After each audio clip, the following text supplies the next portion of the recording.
startup dan mungkin bisa dikaitkan juga ke 1000 startup. Terima kasih, Rama. Kita mulai dengan yang makro dulu. Dalam perhitungan ekonomi makro kita ini, kita belum pernah memunculkan yang namanya perhitungan digital ekonomi. Dari BPS, Badan Pusat Statistik, selalu menghitungnya adalah dari komunikasi dan media. Nah, saat ini kontribusi dari komunikasi media itu kuartal pertama dan sebelumnya itu nomor 3, karena pertumbuhannya itu 8%. Nah, jadi kita belum secara spesifik, karena saya bicara sama Pak Sunyamin, Kepala BPS, untuk mulai bagaimana menghitung ini, incorporate the numbers itu dari segi makro itu. Kedua, kalau tahun 2020 target kita capai 130 miliar untuk e-commerce, dibandingkan terhadap ekonomi kita pada saat itu, GDP itu hanya single digit, 9%. Dan ini kalau saya bandingkan dengan negara-negara lain, mungkin hanya Singapura yang mengalahkan kita dalam bentuk kontribusi e-commerce atau digital ekonomi dalam hal ini katakan ya. Sebenarnya digital ekonomi bukan hanya e-commerce, karena kita harus incorporate juga yang di-develop oleh Pak Triawan, karena misalkan games, movie, dan lain sebagainya, itu akan jauh lebih besar lagi. Sekarang itu yang namanya e-commerce ini tahun kemarin itu sudah melebihi bisnis pipa. Bisnis pipa kita tuh secara ini hanya 170 triliun, sedangkan yang e-commerce kita tahun 2015 sudah 200 triliun lebih. Bayangkan tahun 2020 kita 130 miliar, itu kurang lebih 1.600 triliun, kurang lebih 8%-9% dari total GDP kita yang diperkirakan 180 triliun pada saat itu. Tetapi bisnis pipa kita dengan pertumbuhan hanya 7-8%, lebih bagus dari pertumbuhan ekonomi secara nasional, itu tidak akan lebih dari 250 triliun. Jadi jauh sekali. Jadi saya tidak menyesal lebih dari setengah waktu saya untuk ngurusin yang model-model kayak gini sekarang. Walaupun hasilnya nanti baru tahun 2020. Jadi itulah sebetulnya besaran dari yang kita hitung secara makroekonomi. Dan saya makin kesini makin di-challenge. Is this the right number? Tadi dibilang ambisius. Tapi saya bicara sama beberapa teman-teman, tadi bicara khusus dengan Google. Karena Google commit deliver 100,000 application developer until 2020. 5 tahun ke depan. Tepuk tangan untuk Google. Komitmennya bukan kepada saya, kepada presiden waktu di Silicon Valley. I just met with Microsoft, Satya Nadella, ya, a couple weeks ago, I think 3 weeks ago, about 3 weeks ago. Dia commit on the table, Pak Rudi, this is my commitment.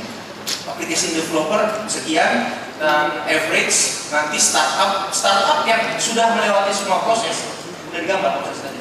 Nah, melewati semua proses, jadi udah masuk inkubasi, akselerasi, masuk bootcamp dan sebagainya. Dengan seed capital on average 20, kalau dari sini 20, dari Google 20, dari tempatnya Johnson katakan 20, ya setiap tahun ini.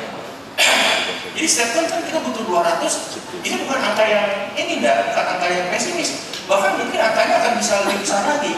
Contoh yang lain adalah tadi pagi kita bicara mengenai dalam 2 tahun kita masukkan yang namanya UKM ke dalam bisnis online, dalam e-commerce. Tadi hitung kalkulasi, saya sampai hitung sendiri ya, kalau 2 juta, 2 tahun setahun 1 juta. 1 juta dibagi 365 hari, sehari cuma 2.700. Padahal kita kerjasama dengan PT Pos yang ada 25.000. karyawannya. Katakanlah setengah dari PT Pos itu kerjanya ngejar-ngejar UKM, naikkan UKM, masukkan ke online. Itu 12.500, jadi 2 juta itu kecil namanya. Nah kita UKM dari beberapa juta, mungkin karena kita punya biasa, kita nggak pernah ngotak-atik angka, gitu, ngotak-atik buta baru, biasanya kaitan dengan yang lain, gitu kan. Nah, kita nggak pernah jadi saya, waduh, jangan-jangan benar bahwa angka ini terlalu kecil. Anyway, saya itulah kira-kira kalau kita bicara dengan masalah magnitude kontribusi dan lain sebagainya kepada ini secara makro. Nah, saya ucapkan selamat dan terima kasih kepada guru saya ini Jansen yang mengajari saya. Saya datang ke kementerian 1,5 tahun lalu, saya nggak ngerti itu apa posisi itu, tapi saya dipaksa untuk mengerti, dipaksa untuk bekerja oleh teman-teman semua, termasuk Enda di tentir yang namanya sebangsa itu apa isinya tuh, saya berapa jam di tentir sama ini loh, ini loh gitu. Oke. Jadi sekali lagi saya ucapkan pertama selamat kepada Jansen yang menginisiasi 1.000 startup nih. Boleh dikatakan karena Jansen punya konsep sendiri, Kibar punya konsep sendiri bagaimana mengimplementasikan ini menghasilkan startup. Dan yang penting lagi komitmen pemerintah.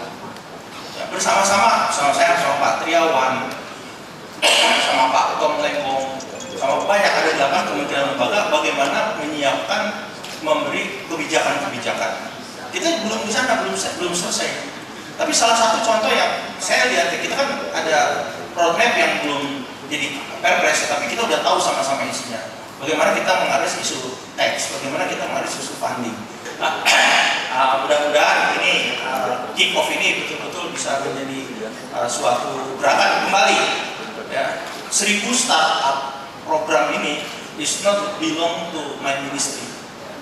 Ya, it's belong to us. Jadi semuanya mempunyai kontribusi dan saya tidak akan pernah klaim sampai kapanpun ya, bahwa ini programnya Kementerian Kominfo. Yang penting lagi kita jalan, kita komunikasi, apa yang kurang harus ada tenggang rasa dan lain sebagainya. Teman-teman semua, mungkin itu yang saya sampaikan kepada teman-teman. Bulan puasa sekali lagi saya ucapkan kepada teman-teman yang berpuasa selamat menjalankan ibadah Ramadan. Mudah-mudahan kita mendapat barokah yang diberikan dari Allah Subhanahu wa taala. Terima kasih Pak Abdul.